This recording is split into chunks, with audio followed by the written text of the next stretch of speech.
রামপালে রাতের অন্ধকারে সংখ্যালঘু সম্প্রদায়ের জমি দখলের প্রতিবাদের সংবাদ সম্মেলন। বাগেরহাটের রামপালের ফয়লাহাটে রাতের অন্ধকারে সংখ্যালঘু সম্প্রদায়ের জমি জোরপূর্বক দখলের প্রতিবাদে সংবাদ সম্মেলন অনুষ্ঠিত হয়েছে। মঙ্গলবার দুপুর 1টায় ও উজালপুর ইউনিয়নের দালদাহ কুন্ডুপাড়া রোডে নিজ বাড়িতে মৃত ষষ্ঠ রাম হালদারের পুত্র প্রতাপ হালদার এই সংবাদ সম্মেলন করেন। সংবাদ সম্মেলনে প্রতাপ হালদার তার লিখিত বক্তব্যে বলেন, রামপাল উপজেলার দলদাহ কুন্নুপাড়া এলাকায় তার পৈতৃক সূত্রে পাওয়া 20 শতক জমি রয়েছে। সেখানে তিনি বৃদ্ধা মা ও স্ত্রী ছেলে মেয়েদেরকে নিয়ে বসবাস করছেন। তবে গত 5ই আগস্ট রাজনৈতিক পট পরিবর্তনকে পুঁজি করে 1 সেপ্টেম্বর মধ্যরাতে উজলপুর ইউনিয়নের ঝালবাড়ি এলাকায় মৃত হাসান রুমির পুত্র ল্যাব 1 হসপিটালের মালিক সেকেন্দার আলী আনুমানিক 50 থেকে 60 জন লোক নিয়ে তার বাড়িতে এসে জমি দখলের উদ্দেশ্যে ত্রাস সৃষ্টি করে। এরপর রাত 1টা নাগাদ তাকে বাধা দিয়ে জোরপূর্বক তার বাস্তু বাড়ির মধ্যে টিনের ঘর নির্মাণ করে। ঘটনার পর তিনি আইনের সহায়তা পাওয়ার জন্য রামপাল থানায় একটি লিখিত অভিযোগ দায়ের করেন, কিন্তু অদ্যাবধি আইনের কোনো প্রতিকার বা সহায়তা তিনি পাননি বলেও লিখিত অভিযোগে বলেন। উপরস্থ অবৈধ দখল টিকিয়ে রাখার জন্য দখলকারী সেকেন্দার তার বাড়ির চারপাশে সন্ত্রাসী বাহিনীর লোকজন নিয়ে প্রতিনিয়ত জড়ো হয়ে গভীর রাতেও তাকে এবং তার পরিবারের উপর ভয়ভীতি দেখাচ্ছেন। তিনি বলেন, আমার বাড়ি সংলগ্ন ফয়লা বাজার সার্বজনীন দুর্গা মন্দিরে দুর্গাপূজা করা নিয়ে সবার মধ্যে এখন আতঙ্ক বিরাজ করছে। বিষয়টি সুষ্ঠু প্রতিকার চেয়ে তিনি প্রধান উপদেষ্টা সহ সকল দেশ দায়িত্বশীল ব্যক্তি ও দেশবাসীর প্রতি আবেদন জানিয়েছেন। সৃষ্টি ও জবরদখলের প্রতিকার পেয়ে সুষ্ঠু জীবনযাপন আশায় সাংবাদিক সম্মেলনের মাধ্যমে প্রধান উপদেষ্টা সহ সকল দায়িত্বশীল ব্যক্তি ও দেশবাসীকে জানানোর জন্য সাংবাদিক ভাইদের আপনাদের শরণাপন্ন হইলাম। ধন্যবাদ। প্রতাপ হালদার, 9/9/2024। আমি প্রতাপ হালদারের মেয়ে। আমরা সবাই এক জায়গায় থাকি পয়লাতে।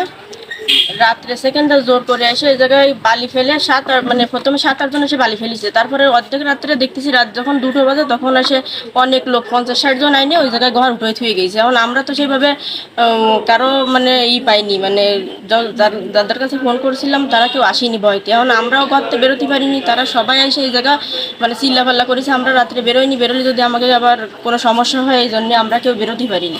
আর হচ্ছে ওই যে পাশে আমাদের প্রদীপদা আছে, ওনারে বলেছি যে ফোন করে, উনি এসে দেখে টেখে গেছে। আমিও দেখেছি কিন্তু কিছু করতে পারিনি।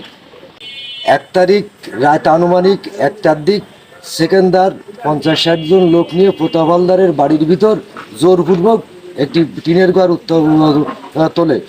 ভাই ওরা আমাকে ফোন করে। আমি আনুমানিক রাত 4টের দিক তেঁতুলতলার প্রতাপ হালদারের বাড়ির পাশে একটা সর্বজনীন দুর্গা মন্দির আছে, ওর পাশে এসে দেখি কি এদের বাড়ির আলো টালো নিবে না।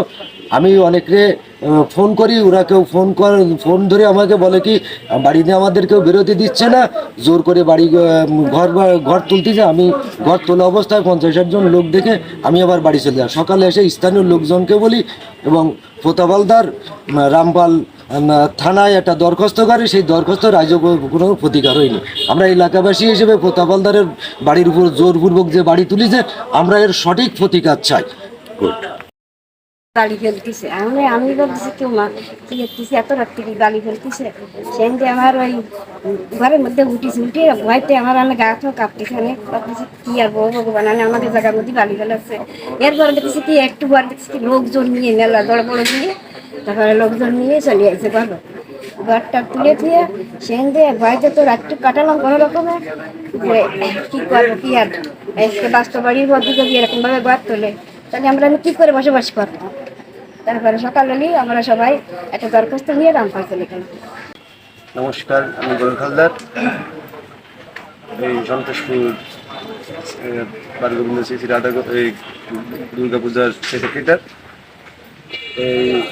এখানে হচ্ছে কি রাতারাতি সেকেন্দার ভাই হঠাৎ করে যারা জায়গা পাবেন তারা হঠাৎ করে রাতের মধ্যেই কাউরে কিছু না জানাই জোরপূর্বক ঘরটা তুলে দিছে। এখন এই নিয়ে তো মোটামুটি সবার কাছে জানাই যাতে সুষ্ঠু বিচার হয়, বিচার হয়ে দুই পক্ষের সমঝোতার মাধ্যমে যাতে এই অন্যায় থেকে তারা ঘরটা তুলে নিতে পারে। এই জন্য সবার কাছে আমার এইটুকু দাবি। আইসি দরখাস্ত দিছি রামপাল, সে জায়গার তো কোনো ভালো কোনো রেজাল্ট পাইনি। রামপাল কোন জায়গায় দিয়েছেন? রামপাল থানায়, বলেন। সে জায়গাতে ভারী থেকে দিল, সে জায়গাতে কোনো ভালো কোনো রেজাল্ট আমরা পাইনি। এ প্রসঙ্গে অভিযুক্ত ল্যাব 1 হসপিটালের মালিক সেকেন্দার আলীর কাছে জানতে চাইলে তিনি বলেন 289 দাগে 8 শতক জমি কিনেছেন। কেনার পরে যখন আমিন দিয়ে জমি মাপার সময় সামাজিকভাবে একটি বসাবসি হয়েছে। প্রতাপ হালদার, শ্যাম হালদার সহ অন্যান্যরা ওইখানে তার জমি আলাদা রেখে তাদের অংশে জমি বেড়া দিয়ে ঘিরে নিয়ে গেছে। তিনি বলেন তার অংশের জমিতে কাজ করছেন। স্থানীয় কিছু দুষ্কৃতিকারী লোকজনের পরামর্শে তারা আমার বিরুদ্ধে বিভিন্ন জায়গাতে অভিযোগ দিচ্ছে। রাতের বেলায় কোনো দখল করা হয়নি বলেও তিনি অভিযোগ অস্বীকার করেন।